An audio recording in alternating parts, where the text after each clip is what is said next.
Alhamdulillahi Rabbil Alamin, wassalatu wassalamu ala ashrafil anbiya'i wal mursalin, nabiyina Muhammad wa ala alihi wa sahbihi ajma'in. Të ndërrohet vëllezër, ligjëratën e fundit kemi folë për një kthesë për kthesave më të rëndësishme në historinë e davetit islam, veçantë në fillimin e davetit, që ishte hijreti I parë në Habeshe. Ajo që kishte ndodhur muslimanëve, domethënë Mekë, ishte se ato ishin vazhdimisht në presion, ishin torturë, kërcënime, gjithashtu ishin edhe në rrezik të jetës. Prandaj edhe përmendëm pyetjen se pasi që nuk ju lejua këtyre besimtarëve për shkak krejt këtyre presioneve, domethënë nuk ju dha leje që me luftu dhe me reagu, atëherë pejgamberi alayhi salatu wasalam çka ka bën? Dhe ne përmendëm dhe besoj ishte përgjigje e qartë se pejgamberi sallallahu alaihi wasallam nuk qëndroi pasiv. Nuk nejti edhe me thonë ju veç duroni edhe kaq, po pejgamberi sallallahu alaihi wasallam kur I shifke torturat e sahabëve nuk ju tha atyre hajr inshallah sabër bani, ç'është ka kjo rrugë. Po pejgamberi alayhi salatu wasalam mundu që t'u jep atyre edhe një rrugdalje, po. E njëna prej dyrëve që u hap në fillim të davetit ishte edhe hijreti I parë në Habeshe. Dhe përmendëm se Habesheja ose Abisinia vëllezër nuk u zgjodh rastësisht. Do të thonë nuk ishte një zgjedhje rastësishme të pejgamberit alayhi salatu wasalam, edhe pse ishte larg, edhe pse ishte gjuha tjetër, edhe pse ishte kultura dhe zakone tjera, po ishte diçka që ishte me rëndësi shumë, ishte një mbret sundimtar I cili ishte I drejtë. Për cilën mbret tha pejgamberi sallallahu alaihi wasallam inna biha malikan la yudhlamu indahu ahadun. Në bëthon Habesha është një mbret që nuk I bëhet padresi në sundimin e tij askujt. Kush ishte ky mbreti? Ishte Najashiu. Po Najashiu është titull. Çka ka pas emrin? Emri I tij ka qenë Ashamatu ibn Abjar. Emri I tij ka qenë Ashame, biri e Abjerit. Ndërsa Najashi kemi përmendur nëse ju kujtohet në fillim të sirës se është titull që e ka sundimtari I Habeshës, Abisinisë. Sikurse Firaun ka qenë titulli I sundimtarëve të Misrit, të Egjiptit, ose Cezar I sundimtarëve të Bizantinësve, po, ose Kajseri I persianëve. Najashiu ka qenë titull që I është dhënë sundimtarëve të Habeshës. Nëse emri I tij ka qenë Ashame Ibn Abjar rahimahullah. Pse themi rahimahullah? Sepse Allah azza wa jall e udhëzon atë dhe më pas kur ndron jetë pejgamberi alayhi salatu wasallam ka fal namazin e salatul ghaib. Mos prezencën e tij ka fal namazin e xhenazës, vetëm këtij ja ka fal, këta do ta përmendim inshallah më vonë gjatë sirrës. Baba I tij që ka pas emrin Abjar ka qenë ai I cili ka pas në sundim Habeshën. Po baba e tij ka pas veç një djalë që ka qenë Asham. Që kene Najashiu që ne e përmendim me titull, edhe pse emri I tij ka qenë Asham, po ne çata çajna intereson ne, po. E baba e tij ka qenë para tij mbret, sundimtari I Habeshës, po ka pas veç djalë të vetëm Asham. Ndërsa vllai I tij, do të thonë mingja e Ashamës, ka pas 12 djemë.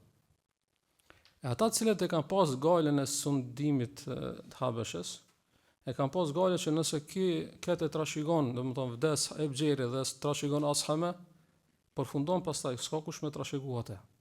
Ndërsa vllai I tij, mingja e Ashamës, I ka 12 dhe është shumë më lehtë mu trashëgu. Andaj e bindin vllaun e vet që ta vret. Edhe e vrasin Ebxherin, po I vogël Ashame, dhe rritet pastaj në sundimin e axhës së tij, që I ka pas 12 fëmijë, 12 djemë. Po çish në fillim e hatojnë prej Ashamës, se është shkallësinë dhe zgjuarsinë që ka pas. Dhe tash fillon më dhe gale e këtyre të cilët I kanë bën komplot, apo Ebxherit babës vet, dhe friksohen se nëse duke pas parasysh zgjuarsinë që ka, ki ka më nabë diçka dhe ka më marr hak për babën e vet. Andaj shkojnë prapë I folin axhës vet dhe I thonë këshira, ki është shumë I zhum dhe ki ka më bë diçka, nuk ka më nejt rahat. Ka më hakmar gjithsesi. Andaj ka thonë fshijani flamën edhe këtij. Mi po axha ati nuk pranon, thonë babën vllahun tënë me mita mo, djalin e vllat jo, po ka thonë merrni dëbon e dikun. Dhe marrin e shesin tek disa prej arabëve, ku atë edhe mëson gjuhën arabe në Gjashia, po atë edhe i njofton disa prej figurave arabe, në mesin e tyre edhe Amr ibn al-Asin, që do të na duhet pastaj në tregim. Kader Allah, axhën e tij e godet një rufej dhe vdes. Dhe tash ata të cilët kanë pas galën e pushtetit tek në Habeshe, në Abisini, e ka pas gale dhe kanë thonë minja ta merr fronin djemt e tij, njëri për djemve, mi po i kanë pa asnjëri për tyre nuk ka qenë i aftë për sundim, nuk ka pas aftësi, kanë qenë, domethënë njerëz pa sherr. Dhe detyron tash një zgjidhje me dhënë dhe çka dalin në përfundim që patjetër duhet me shku me lip prapa djalin që e kemi dhënë tek arabët. Për arsye se ai është djali i mbretit të vërtet real. Andaj veç ai mundet me marr sundimin e Habeshës. Dhe shkojnë e kërkojnë dhe e gjejnë Habeshen ose më mirë thonë Ashamen në Gjashiun ose më mirë thonë Ashamen, dhe pastaj e marrin e sjellin në Habeshën, në Abisini dhe ja vendojnë kurorën e sundimit dhe pastaj më për arsye se ai ka pas aftësi, po e ka pas edhe një personalitet, domethënë udhëheqës, shta këso se ka qenë edhe i drejtë, domethënë ka pas shumë predispozita që me kanë, domethënë lider sundimtari Habeshës. Edhe çashtu ndodh dhe pastaj shumë e dojnë ata të cilët kanë qenë banorë të Habeshës, po në njëjtën kohë edhe arrin që Habeshën ta bën prej qendrave tregtare. Domethënë ta zhvillon shumë ekonomikisht. E pjesë e zhvillimit ka qenë që ka pas kontakt ose kanë pas lidhje tregtare me gadishun arabik, për arsye se i kanë dhënë veç deti i kuq, dhe për me arrit nëpërmjet anijeve veç 2 ditë ju ka dash për me pas mu bort mallrat. Andaj edhe kjo Habeshe ka qenë qendër tregtare, domethënë qendër e zhvillimit ekonomik, por po ashtu edhe Mekasit, sikur se kemi përmend më herët, ato janë në çështjen ekonomike janë kanë veç të mbështetur në çka boshte kanë pas tregtin. Sa ato s'kan pas diçka tjetër, Mekja nuk ka qenë në një vend që është dalluar për diçka tjetër përveç se për tregti. Andaj ata kanë pas lidhje me Habeshën. Kanë pas lidhje me Habeshën dhe pastaj do të ndodhë ajo që do ta përmendim më vonë. Mes tjerash përveç tregtisë së mallrave, ka ndodhur shkëmbimi ose tregtia i sklavërve. Apo, andaj rastisht Bilali radiallahu anhu në Mekë ka qenë sklav, apo ka qenë Habeshi, apo Abesinas. Umu Ejmeni ka qenë Habeshije, për Habeshës. Kush është Umu Ejmeni? Umu Ejmeni kina përmend në fillim veçërinë e pejgamberit sallallahu alaihi wasallam. Do të ka qenë ajo robnesha që ka pas baba vet, Abdullahu. Pastaj kur ka ndrujet baba vet Abdullahu e ka marr nana vet Eminja.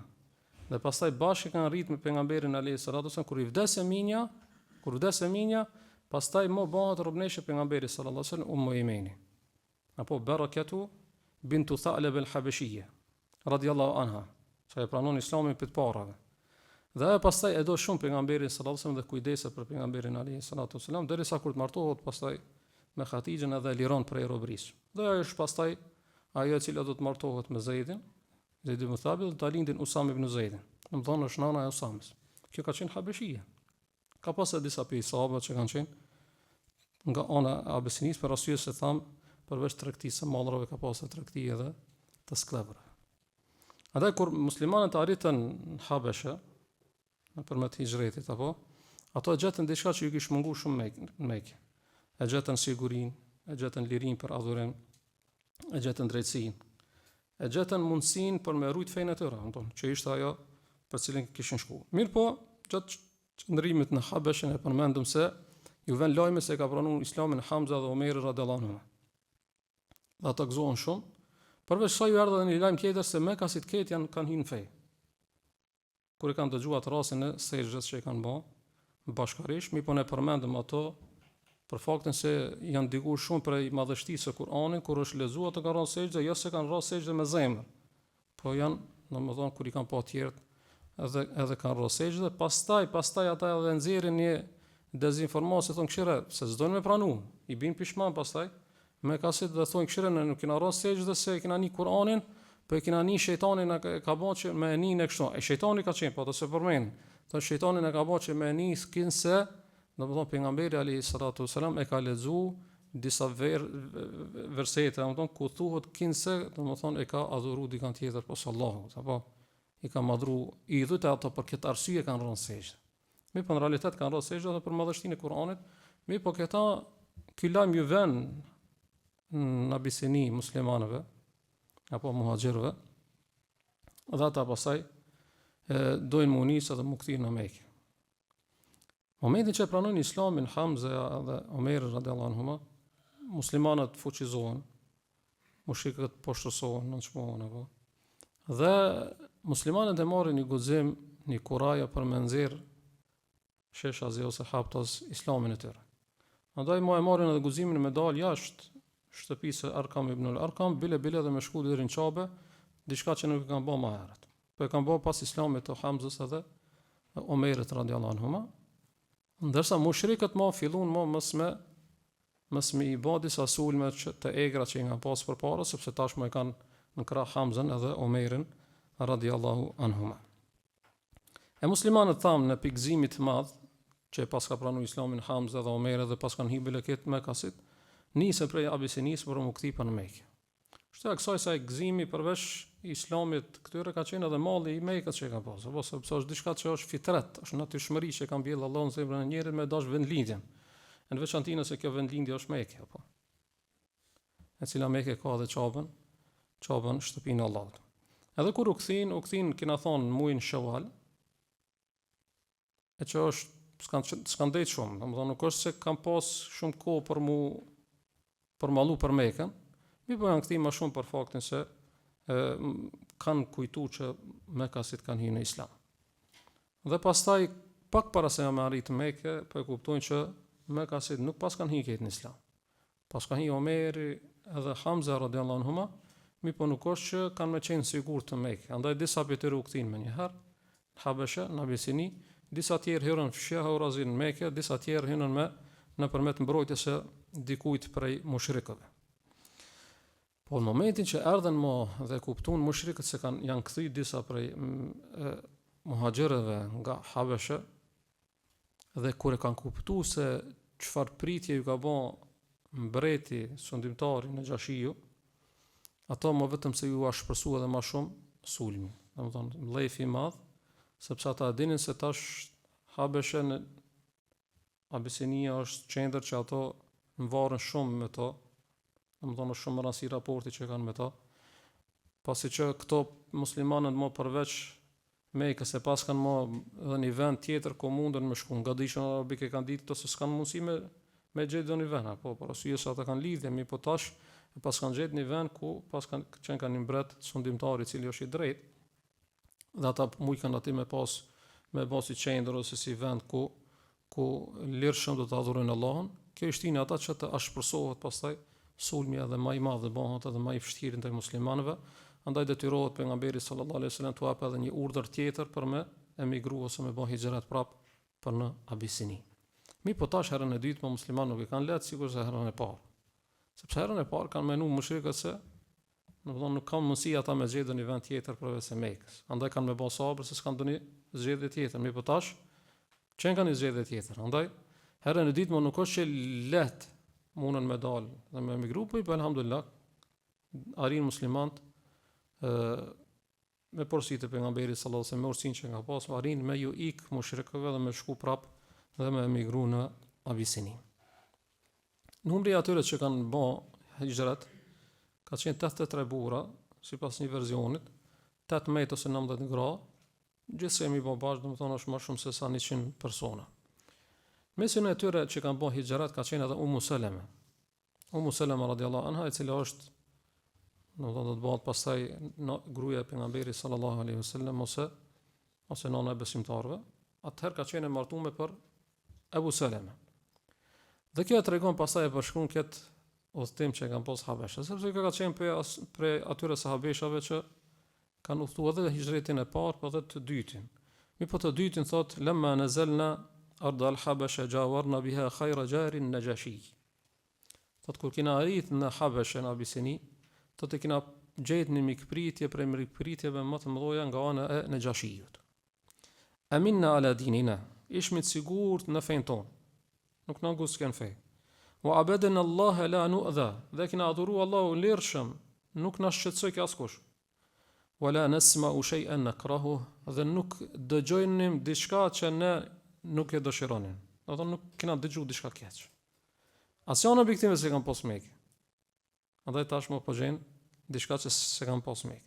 Falamma balaga dhalika Quraishan tamaru bainahum an yab'athu ila an-Najashiyya fina rajulain minhum jaldain. E kur arriti kjo tek Mekasit, që pas kanë gjetë një vend shumë të sigurt ku mundon lirshëm me praktiku fe, thot u morën vesh që të dërgojnë 2 persona të aftë edhe të shkathët për me negocu me Nejashijën që me i dorëzu muslimanët. Apo, përveç që me i dërgu këta 2 persona që kushtimisht thonë janë sikur se delegat zyrtar apo, me vete i kanë dërgu, ju ka dhënë atyre edhe hedije, dhurata. Në veçanti lëkurat e përpunume. Për arsye se Mekasit, Abisinasit e kanë dashur Habeshit, e kanë dashur shumë lëkurën e përpunuar nga ana Mekës, ndërsa Mekja nëse s'ka pas lëkurë, kush ka pas? Për arsye të kurbanëve të shumta që janë prej për idhuj. Andaj i kanë përpunuar ato, i kanë rrejgj ato lëkura dhe ja kanë dërguar pastaj si dhuratë, mirë po përveç për Nejashin që ka pas dhuratat më të veçanta, kanë përgatitur dhurata për çdo njërin prej klerikëve që i kanë pas ose prej këshilltarëve që i ka pas Nejashiu, prej pritërve që i ka pas. Për çdo njërin prej tyre kanë përgatitur dhurata të veçanta. Dhe i kanë urdhëruar këta 2, kush kanë qenë këta 2? Abdullah ibn Rabia, ibn Abi Rabia dhe Amr ibn al-As. I kanë urdhëruar këta që fillimisht dhuratën t'u japin këtyre klerikëve. Mi po, nuk është e rastishme vëllezër pse bashkë këta 2, Abdullah ibn Abi Rabia dhe Amr ibn al-As. Dhe shohim se pse kurajshët mirë ta shakini, domethënë Mekën nuk i la rahat, po lëni rahat. Pse nuk thoni shembull shqirtë që i pshtun? Çka dojnë të bëjnë ato, por derisa në Mekë nuk arritën qëllimin, jashtë Mekës do të bëjnë çka ato. Jo, sepse zullumçari që shtojnë ulemaja nuk i pengon vetëm atëherë kur ti e kundërshton atë. Po zullumçari i pengon edhe kur ti shton pi zullumit të tij. Apo edhe ai që dëshiron që ti me kontrollin e tij, do të jetë të shohë të thim, të mërzitshëm, të lot. Zullumçari nuk bën hatrat, domethënë përderisa është nuk rahato se ti nuk i mas tokë as zon që dëgjohet apo as tre. Andaj mushrikët nuk kanë ne të rahat, po kanë dërgu domethënë negociator, përveç kësaj edhe dhurata që të arrin ti kthejnë. Po edhe për zgjedhja nuk ka qenë e rastishme, domethënë pse bash Abdullah ibn Abi Rabia dhe Amr ibn al-As. Domethënë kanë qenë 2 burra që kanë qenë zgjumë, të aftë edhe më përvojë, po shtoja kësaj se edhe i ka njoft. Veçanti Amr ibn al-As e ka njoft në Nejashijë dhe kanë ditë që për arsye të njoftësisë që ka pas, domethënë mundën me arrit në sukses, domethënë këto negociata. Shtoja kësaj se nuk i kanë çu dorë bosh apo dorë zbras. Po i kanë dhënë dhurata, pse? Se e kanë ditë Mekasit shumë mirë se çka nuk mundesh me arrit ndonjëherë me argument, mundesh me arrit nëpërmjet interesit ose nëpërmjet dhuratave ose nëpërmjet afërsisë dhe lidhjes që mundesh me pas me dikën. Po edhe nuk kanë qenë kjo udhëzimi që kanë dhënë Mekasit këtyre 2-ve nuk ka qenë rastishme, pse kanë thonë ju keni me fillu fillimisht dhuratat më dhon priftrimve apo ose këshilltarëve, obortarëve që ka pasur. Pse? Për arsye se kanë thonë një herë fillim me ato filloni dhuratat që ti bleni ato, ti korruptoni ato. Dhe pastaj ato të ju ndihmojnë juve te Nejashiu, po jo të më shku te Nejashiu me i dhon dhurata dhe me fol me to, ka thonë pa i dhon dhurata këtyre që i ka përreth. Andaj wa amaruhuma bi amrihim wa qalu lahumā, domethënë kanë urdhëruar dhe i kanë porositur që keni me fillu me priftrit me u dhon hedijet. Thumma salahu an yusallimahum ilaykuma qabla an yukallimahum. Dhe më pas arritni të bindni këto këshilltar që i ka këto priftrit se bani çmos ju. I na të dhon hedije, domethënë nëna të veçanta, domethënë na kanë dërguar neve disa që janë kryja dhe kryesorët e Mekës, apo paria e Mekës, çashtu do ne më na marr Allahu neve, po edhe këshirem ndikoni te Nejashiu që mos i dëgjojë hiç palën tjetër. Po vetëm me fjalën tonë na dorëzoi ato. Ato thonë na. Pse më smi dëgju? Mos më dëgju për diçka që më vetëm se dihet, se ata e dinë se haki ku është. Dhe se veç në momentin që i dëgjon, a kjo është sundimtari drejt, dihet ç'është do të jetë rezultati. Andaj vazhdon Ummu Seleme radhiyallahu anha dhe tregon thotë kanë arritë mu taku me çdo njërin për këtyre këshilltarëve, para se me shku te Nexhashiu. Dhe i kanë thonë atyre: "Innahu qad dawa ila baladil malik minna gilmanun sufaha." Thotë kanë kërku strehë dhe mbrojtje në këtë sundim apo të Habeshës, të mbriti juve, disa djelë mosha me ndjelet. Do të thonë shofna nga kjo vëllezër se nëse ka qenë numri i atyre që kanë bërë hijret më shumë se sa 100 dhe po përthekohen me një emër thotë Gilmanun Sufaha, tregon që shokët e pejgamberit alayhis salatu wasalam shumica dormuese atyre kanë qenë të ri. Mi po këto po i përshkruajnë Gilmanun Sufaha, të mendjelet. Faraku dina qaumihim wa lam yadkhulu fi dinikum. Thotë e kanë braktis fenë popullit të tyre dhe nuk kanë hyrë fenë juve. Do thonë shumë mençëm po dinë që është musliman. Wa ja'u bi dinin mubtada'in. Dhe kanë ardhur me një fe të shpikur. La na'rifuhu nahnu wala antum.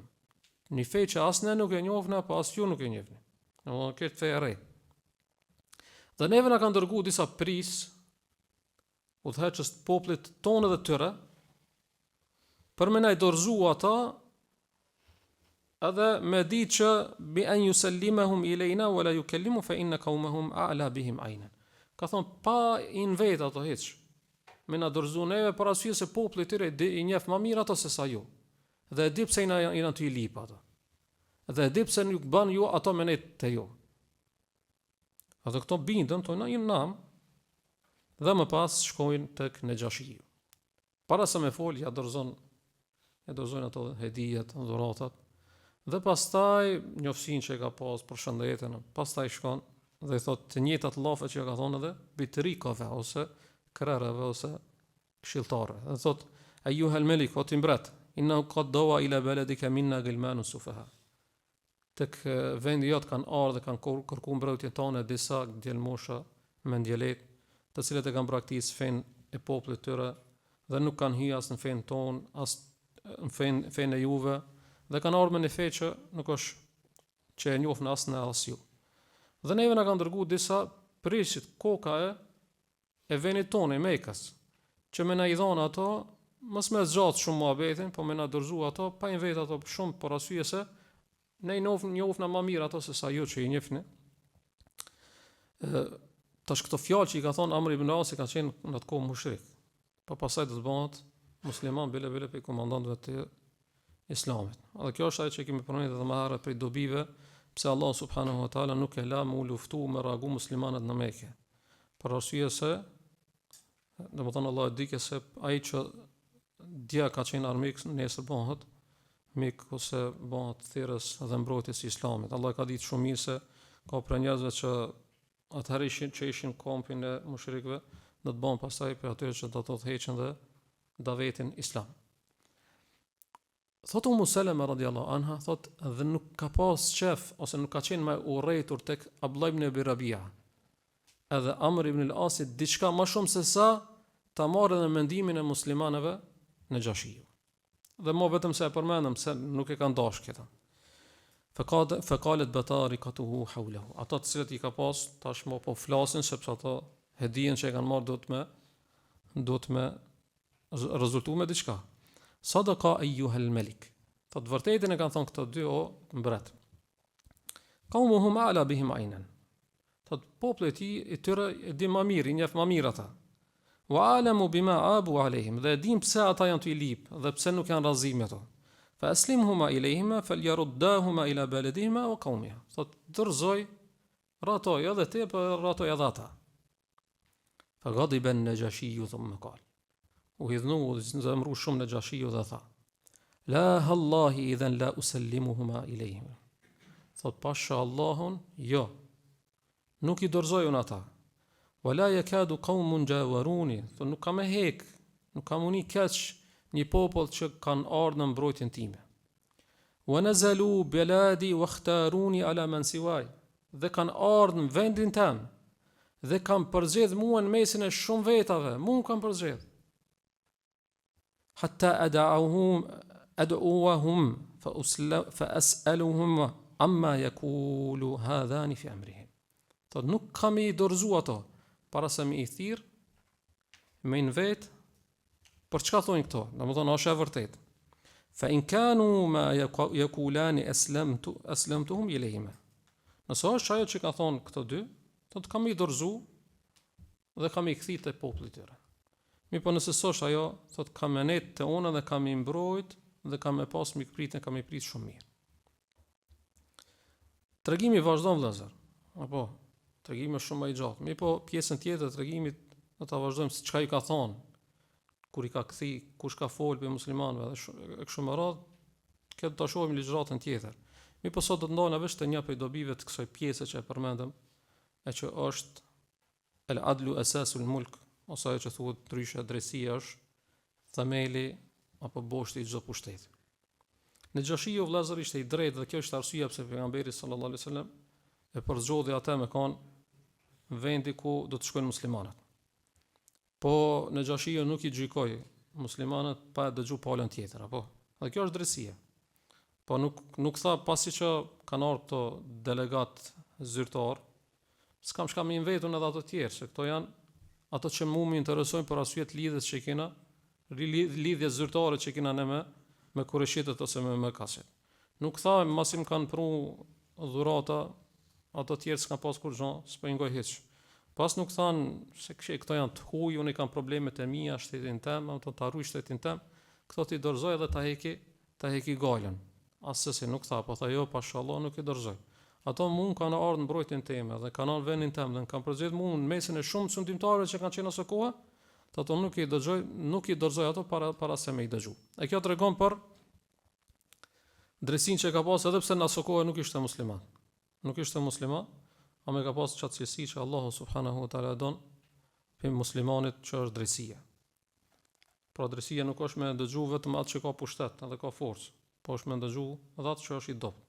Drejtësi nuk është me dëgju atë i cili ka parë ki interes për ti, po është edhe me dëgju atë për i cili nuk ki interes, nuk ka diçka tjetër për se hakun me vetë. Që është drejtësi.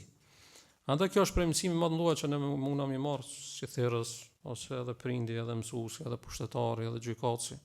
Apo nuk ban me gjyku një palë tjetër pa e dëgju, domethënë të dy palët, po duhet me kanë i drejtë. Dhe pastaj pejgamberi sallallahu alajhi wasallam ishte ai i cili shurniku më i mirë. Apo ne duke përmendë Xhashiun për arsye se kena arrit tek tregimi i tij, po jorneku i në Xhashiut, edhe pse nuk e ka ditë. Po jorneku ne jon si musliman është pejgamberi sallallahu alajhi wasallam deri në kiamet. Jon edhe sahabeve, tabiinëve, tabiinëve, selefit, është për drejtësi. Andaj pejgamberi alayhi salatu wasallam tregimin e Aishës radhiyallahu anha kur ka vjedh njëna prej grave të Makhzumi, fisit Banu Makhzum. Fisi Banu Makhzum është fisi e Abu Jahlit, apo do thon fis me ndikim.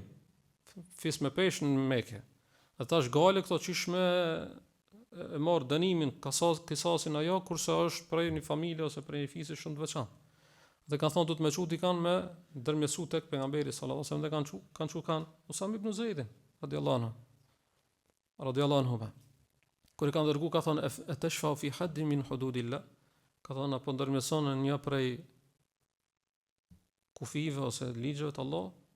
Pastaj e ka ditë që nuk është kërkesa e Usamës, me ka thënë dikush, dhe pastaj ka marrë hutbë pejgamberi alayhis salatu wasallam ka thonë, pashallah ka thonë, më përpara ka vjedh kur ka vjedh dikush prej atyre që kanë qenë me peshë shoshni, do nuk i kanë dënu. Kur ka vjedh dikush i dobët, do ne kanë dënu.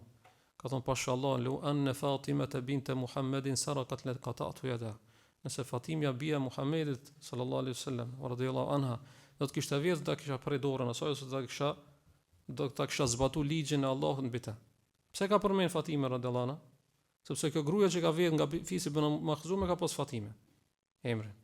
Andaj ka thonë edhe Fatimja bia Muhammedit, unë e kisha dënuar, thonë jo më për dikant tjetër, përderisa kjo tregon për drejtsinë. Ose edhe xhulefat pas pejgamberit sallallahu alaihi wasallam, Abu Bekr radhiyallahu kur e ka marr xhilafetin, çka ka thonë? Ka thonë ad-daifu fikum qawiyyun 'indi hatta arji'a ilayhi haqqahu inshallah. Ka thonë ai i cili është i dobët mesin e juve është i fortë unë derisa t'ja marr hakun për të. Derisa thot ai i cili është i fortë ju, është i dobët unë derisa t'ja marr hakun e t'ja dorëzoj atij që prej ku e ka marrë. Kështu ka thonë Abu Bekri. Omer radhiyallahu anhu në khilafetit e tij ka qenë njëri prej mbretërve të Gassanit. Gassan ka qenë një vend, një mbretëni në veri të Gadishut arabik. E ka ardhur këtu si musliman tu bë tavaf njëri për muslimanëve thjesht ja shkel izarin që ka qenë edhe, domethënë e pengon ata në ecje, ki shkon edhe jam shon edhe ja lëndon hunën. Shkon pastaj janë kohë të Omerit radhiyallahu anhu, e thirr Omerit radhiyallahu anhu këtë Jabala, e ka pas emrin Ibn al-Ayham, këtë mbretin e Gassanit. Atë i thot kështu po të padit dikush, ka thon po, thosh e vërtet thot moshkeli thot izarin thot jam shova. Thot pasi e pranove vetë, duhet patjetër me marrë dënimin. Ka thonë çish unë thot mbret jam me dënu, për një arsye të një për muslimanëve thjesht. Ka thonë Omer radhiyallahu anhu kayfa al-islamu sawwa bainakum. Ka thonë Islami ju ka barazu ju vetëve. Domethënë Islami në njësoj, ai e mbret, ai i thjesht i dush me marr atë që të meriton. Domethënë nëse është i fort zbret, nëse i dopt i derisa ti je i drejtë. Dhe pastaj kur e dëgjon këtë ata më jep 2-3 ditë, dhe pastaj ik dhe shkon edhe braktis fen. Bëhet krishter. Ka thonë ulema e khasirat dunya wal akhirah. Ka humbë edhe dunya dhe ahiretin. Se s'pranoi veç me marr dënim, a dënimi i tij nuk ka qenë shumë i rënd. Ja ka lëndu hunën, domethënë veç me marr një dënim të ngjashëm. Tregon Ebu Wail vëllazër për njërin prej ulemave të tabiinëve Selman ibn Rabia, ki ka qenë kadi kohën e Omerit radhiyallahu anhu. Omer radhiyallahu anhu ka qenë në një prej veneve me Dain dhe ka lënë gjykatës aty 40 ditë. Thot 40 ditë, thot unë jam kam dëshmitar, thot asnjëri nuk ka ardhur për më gjyku, as për gjëra të mëdha, as për të vogla. Dhe kur e kanë vetë këtë Wail që e ka transmetuar, ka thonë çish është mundsi 40 ditë, domethënë me një vend, mos më pas asnjë mos marrveshje që mu gjyku mes tyre. Ka thonë min intisafi an-nas fima bainahum. Për arsye të drejtësisë që nga pas njerëzit njëri me tjetrin. E kanë lë përpara se me çu çështjen ose lëndën në para gjykatësit. Ka tregon njëri prej muslimanëve, thotë shkova te Omer ibn Abdulaziz dhe i tregova atij, thash unë kam mbjell arën time, fushën time. Mi po thot pasi që e ka mbjell fushën, thot ka ardhur ushtria e muslimanëve, e ka shkelë dhe më ka prish. Shkot pasaj na thonë që Omer ibn Abdulaziz si khalife ja ka ndodhur 10.000 dirhem për damin që e ka përjetu. Nuk ka thonë Omer ibn Abdulaziz mirë ato muslimanë ushtarët për kanë mbrojtë ato. Kanë mbrojtë mua ti e fushën tonë, mos i shikon ato kish, jo të e hub fushën, po të e hub edhe shtëpinë tonë dhe pasurinë tonë dhe familjen tonë, domethënë ti dush pse s'e mendon, pse jo. Domethënë dush me qenë i drejtë. Dush me qenë i drejtë edhe nëse është çështja. Tregon Yahya ibn Aktham. Është ngjarje shumë interesante. Yahya ibn Aktham ka qenë për ulemave. Thotë isha të hes në njërin prej baçeve me druj të hurmave, bashkë me Memunin që ka qenë khalife. Po thotë duke shku atje Memunit i ran hije mund diell me ec. Thotë kur u kthim, thotë kun el-an anta fi dhill. Kur u kthim tash rrugën për rasti, thotë ti shkon hije, un kam me diell.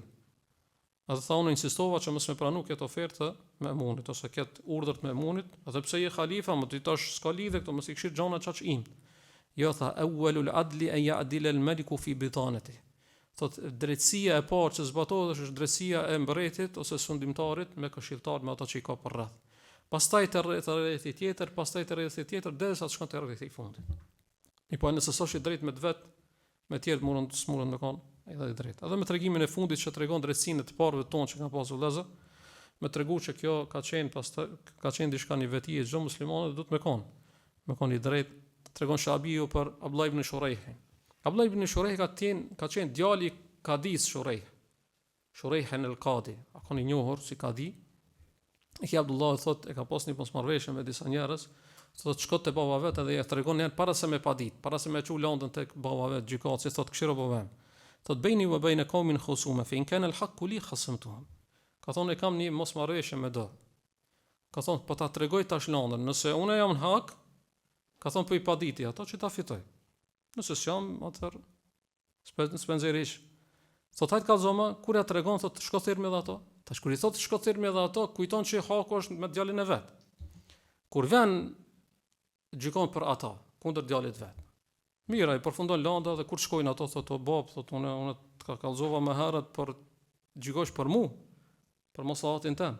Ka thonë kështu djali jam, ka thonë ti pashallah ndu më shumë se sa këtë toka me ato në tjetër, se si njofën ato. Ti të ka me vlat, du ma shumë, ama Allahun e du ma shumë. Allahun azza wa jall thot: "Wallahu ta'ala azzu alayya mink. Karihtu an ukhbiraka an al-qada alayk fatusalihahu." Thot nuk e dashta me tregu që ti nuk je në hak. Se ndoshta kishe shku pasaj ishe marr vesh me ta. Ishe marr vesh me ta. Unë ti di se unë nuk të la. Unë kam e çu deri në fund. Ama ti kishe shku diçysh i kishe bind ato që i kishe ble ato që pastaj kur të vinë ato me ndresh mohabetën me bë kishe ti në haki. Andaj pejgamberi sallallahu alaihi wasallam tha dhe me këtë hadith me përfundoj: "Inna Allaha la yumli lidh-dhalim hatta idha akhadahu lam yuflithu." Allah azza wa jalla lan zullumçarin, kur ta marrë nuk e lëshon. Që tregon se ai i cili nuk është i drejtë këtë dunjë, domethënë nuk ka mundësi me shpëtu. Do shan dunjë shpëton pe ligjeve të Allahut, pe ligjeve të qoftë të shariatit ose qoftë edhe të kësaj dunjaje, mi po kur ta marrë Allah subhanahu wa taala nuk shpëton. Lutim Allah azza wa jalla të na bën besimtar të drejtë, që e dojmë drejtsinë dhe urdhërojmë drejtësi. Lutim Allah subhanahu wa taala të na bën bashkë me pejgamberin sallallahu alaihi wasallam dhe shokët e tij. Wallahu taala alam. Sallallahu alaihi wasallam ala nabiyina Muhammad wa akhiru da'wana alhamdulillahi rabbil alamin.